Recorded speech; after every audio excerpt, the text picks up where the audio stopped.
Ladies and gentlemen, there will come a time in your life when you are left alone. No friends, no family support, no one clapping for you, only silence. That moment is not your end, it's your beginning. When you're alone, life teaches you what no teacher ever can. You stop pretending. You stop impressing. You start becoming dot. There will be moments in life when the noise fades and you're left in a room with nothing but your thoughts. No one calls. No one checks in. No encouragement.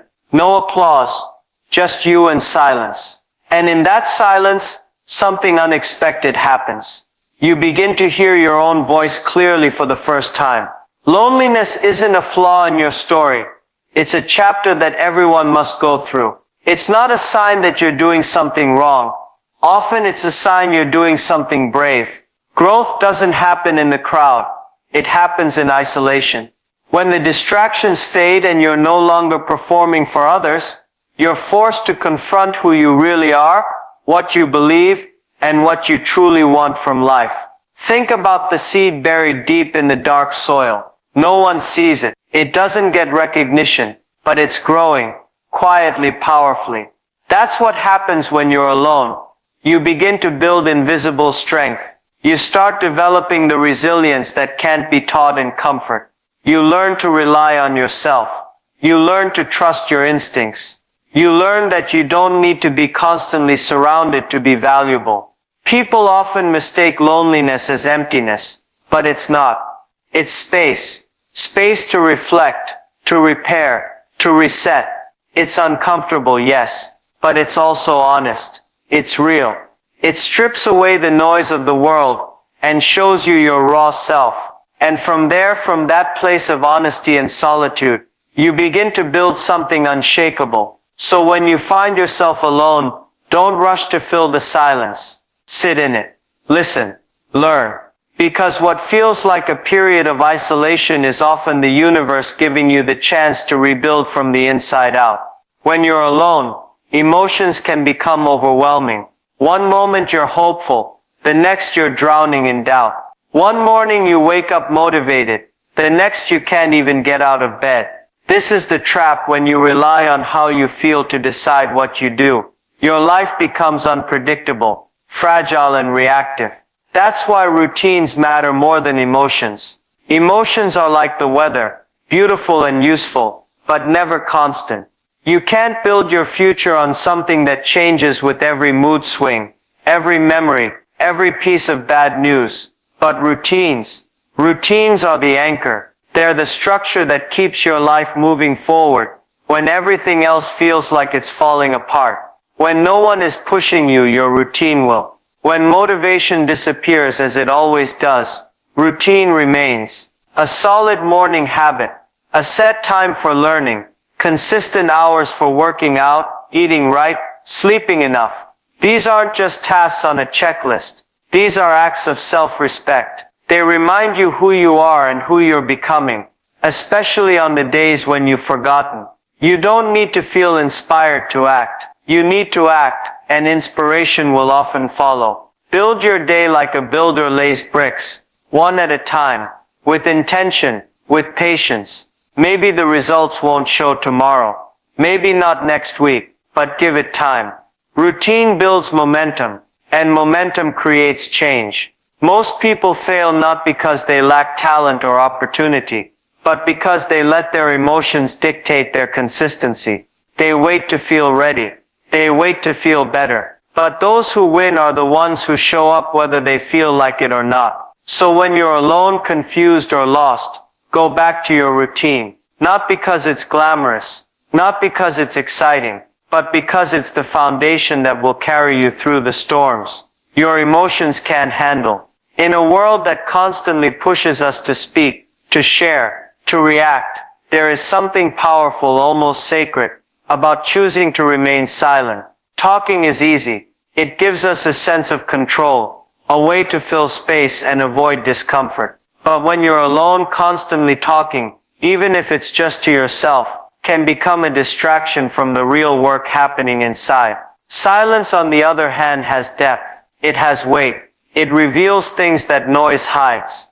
When you stop talking and start listening, not just to others, but to the silence around you, you begin to hear what you've been ignoring, the voice within you, the patterns in your thoughts, the truth behind your fears. Silence doesn't lie. It doesn't flatter. It doesn't sugarcoat. It simply reflects you back to yourself. And that kind of clarity is rare in a noisy world. Most people talk to be understood. But when you're constantly trying to explain yourself, you miss the opportunity to understand yourself. Silence creates space for reflection, and reflection leads to insight. You start noticing things, your habits, your triggers, your strengths, your wounds. You begin to see the reasons behind your choices. And in that awareness, growth begins. You also realize that not everything needs a response. Not every comment deserves a reply.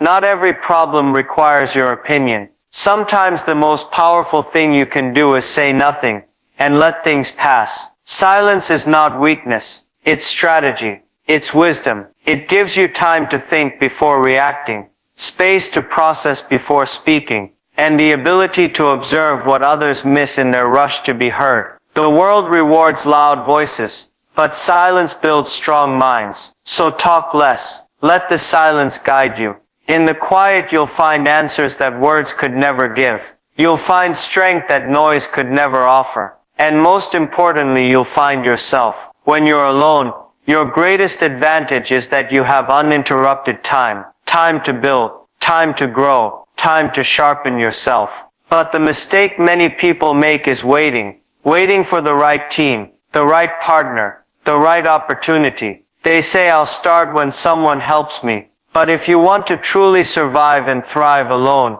you must learn skills that don't rely on anyone else. These are self-sufficient skills. Skills that feed you, guide you, and protect you. Skills that belong to you, not to a group, not to a system. When no one shows up to teach you, you teach yourself. When no one's around to help you solve a problem, you've trained yourself to find the solution. Start with simple but powerful abilities. Learn how to manage your own money, so you're never confused or dependent. Learn how to write clearly, so you can express your ideas with confidence, whether in a business plan or a journal. Learn how to cook, how to take care of your body, how to speak persuasively, how to research, how to adapt to new tools. Learn how to work with your mind, so it becomes your strongest ally, not your worst enemy. Self-taught skills are weapons. In quiet times they build your confidence. In chaotic times, they become your survival kit.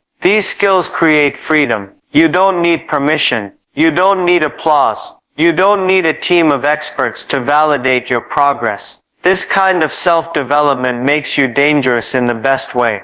Dangerous to fear. Dangerous to self-doubt. Because when you've trained yourself to rely on your own hands, your own mind, your own will, you become unstoppable. Don't underestimate the power of solitary learning.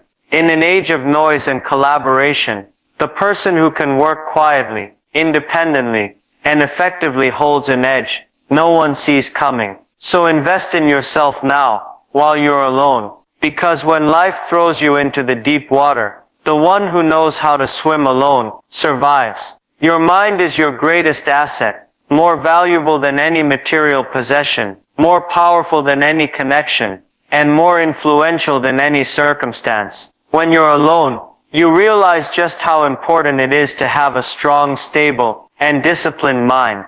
Because when there's no one around to motivate you, it's your mind that decides whether you rise or stay down. Investing in your mind daily is not a luxury, it's a necessity. Just like your body needs food and exercise to stay healthy, your mind needs knowledge, challenge, and reflection to grow. If you feed your mind junk, mindless scrolling,